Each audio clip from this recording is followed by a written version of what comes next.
आज हम बात करने वाले हैं इंसान की चांद पर वापसी की। एक ऐसी कहानी जो आर्टेमिस 2 और आर्टेमिस 3 नाम के दो बहुत ही खास मिशनों के इर्द गिर्द घूमती है। 55। जी हाँ, पूरे 55 साल हो गए हैं जब आखिरी बार किसी इंसान ने चांद पर कदम रखा था। एक बहुत लंबा इंतजार है ना। लेकिन अब ये सब बदलने वाला है, क्योंकि नासा अपने आर्टेमिस मिशन के साथ बिल्कुल तैयार है। तो चांद की खोज का एक बिल्कुल नया अध्याय शुरू हो रहा है और इसकी शुरुआत कर रहे हैं ये 4 एस्ट्रोनॉट्स जो आर्टेमिस 2 मिशन का हिस्सा हैं। ये कोई मामूली क्रू नहीं है, ये एक इंटरनेशनल टीम है जो इतिहास बनाने जा रही है। सोचिए, 50 से भी ज्यादा सालों में पहली बार कोई इंसान धरती से इतनी दूर का सफर तय करेगा। अच्छा, अब आते हैं इसके प्लान पर। देखिए, आर्टेमिस 2 मिशन करीब 10 दिन का है, लेकिन इसकी जो यात्रा का प्लान है ना, वो सुनने में थोड़ा कह सकते हैं अजीब है। पहली बार में तो शायद यकीन भी ना हो। तो प्लान ये है कि ये लोग 14 लाख मील का सफर करके चांद तक जाएंगे, उसके चारों तरफ एक चक्कर लगाएंगे और फिर बिना लैंड किए सीधे घर वापस आ जाएंगे। है ना अजीब? अब इसके पीछे एक बहुत ही कमाल की साइंस है। इस रास्ते को कहते हैं फ्री रिटर्न ट्रेजेक्टरी। मतलब स्पेसक्राफ्ट चांद के चारों ओर ऐसे घूमता है कि चांद और धरती की ग्रेविटी ही उसे खींचकर वापस घर ले आती है, एकदम नेचुरल। तो ये जो 4 स्टेप्स का प्लान है, ये सिर्फ चांद की सैर के लिए नहीं है, इसका एक बहुत बहुत जरूरी मकसद है। असल में ये एक टेस्ट है। पहली बार इंसानों के साथ ओरायन स्पेसक्राफ्ट और उसके लाइफ सपोर्ट सिस्टम को डीप स्पेस में परखा जा रहा है। तो फिर सवाल वही है कि आखिर इतनी दूर जाकर इतना सब कुछ करके लैंड क्यों नहीं करना? इस पूरे मिशन का असली मकसद क्या है? और इसका जवाब है आर्टेमिस 3। जी हां, आप आर्टेमिस 2 को एक बहुत बड़े शो की ड्रेस रिहर्सल समझ सकते हैं। तो यहां पर दोनों मिशनों का फर्क साफ नजर आता है। एक तरफ है आर्टेमिस 2 जो एक टेस्ट फ्लाइट है, सिर्फ चांद का चक्कर लगाकर वापस आना, और दूसरी तरफ है आर्टेमिस 3 जो एक असली लैंडिंग मिशन है, और वो भी चांद के साउथ पोल पर। एक मिशन लगभग 10 दिन का तो दूसरा पूरे 30 दिन का। मतलब साफ है, आर्टेमिस 2 बस आर्टेमिस 3 की तैयारी है। आर्टेमिस 3 सिर्फ चांद पर वापसी नहीं है, ये तो इतिहास रचने वाला मिशन है। सोचिए, 1972 के बाद पहली बार इंसान चांद पर उतरेंगे, पहली बार कोई महिला चांद की सतह पर चलेगी, और पहली बार इंसान चांद के उस रहस्यमयी साउथ पोल पर कदम रखेगा जहां पानी की बर्फ खोजने की उम्मीद है। ये एक बहुत बड़ी बात है। अब इतने बड़े, इतने ऐतिहासिक मिशन को अंजाम कैसे दिया जाएगा?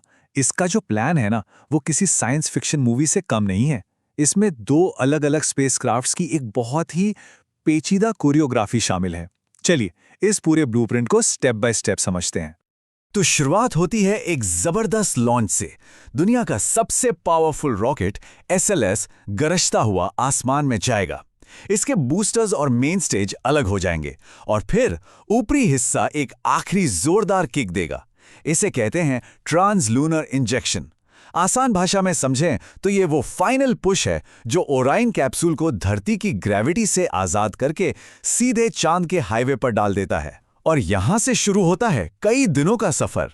अब कई दिन के सफर के बाद जब ओरियन चांद के ऑर्बिट में पहुंचेगा तो वहां उसका कोई इंतजार कर रहा होगा। यह है स्पेसएक्स का स्टारशिप जो ह्यूमन लैंडिंग सिस्टम का काम करेगा।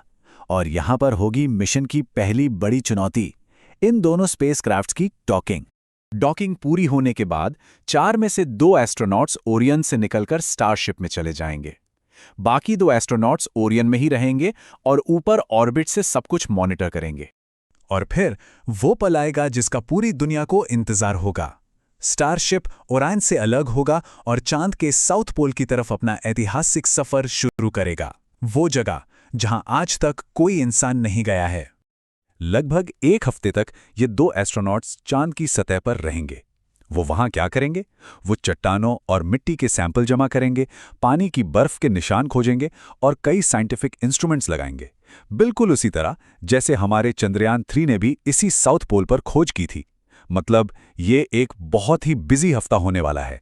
और जब चांद पर उनका काम पूरा हो जाएगा तो स्टारशिप सतह से वापस उड़ेगा, ऑर्बिट में घूम रहे ओरियन से फिर से जुड़ेगा और दोनों एस्ट्रोनॉट्स वापस अपने कमांड मॉड्यूल में आ जाएंगे। इसके बाद शुरू होगी घर वापसी की तैयारी। तो ये जो इतना कॉम्प्लेक्स प्लान है, ये सिर्फ चांद पर झंडा लगाने या पैरों के निशान छोड़ने के लिए नहीं है। इसके पीछे एक बहुत बहुत बड़ा विजन है। ये मिशन सिर्फ एक मिशन नहीं है, बल्कि ये मंगल ग्रह तक जाने के रास्ते का पहला पड़ाव है। असल में हम चांद को एक लॉन्च पैड की तरह इस्तेमाल करना सीख रहे हैं ताकि इंसानियत अपनी अगली बड़ी छलांग लगा सके, और वो है मार्स। तो आखिर पानी इतना जरूरी क्यों है? देखिए, साउथ पोल पर जो बर्फ मिलने की उम्मीद है ना, वो गेम चेंजर हो सकती है। उससे सिर्फ पीने का पानी या सांस लेने के लिए हवा ही नहीं मिलेगी, उससे रॉकेट फ्यूल भी बनाया जा सकता है। सोचिए, पानी मतलब H2O, उसे हाइड्रोजन और ऑक्सीजन में तोड़ सकते हैं, और बस यही तो चाहिए रॉकेट के लिए। इसका मतलब यह है कि चांद आने वाले वक्त में एक तरह का स्पेस गैस स्टेशन बन सकता है। अपोलो मिशन ने हमें चांद तक पहुंचाया था, वो इंसानियत की पहली बड़ी छलांग थी। अब आर्टेमिस मिशन उस दरवाजे को फिर से खोल रहे हैं। तो सवाल ये है कि अगली बड़ी छलांग क्या होगी?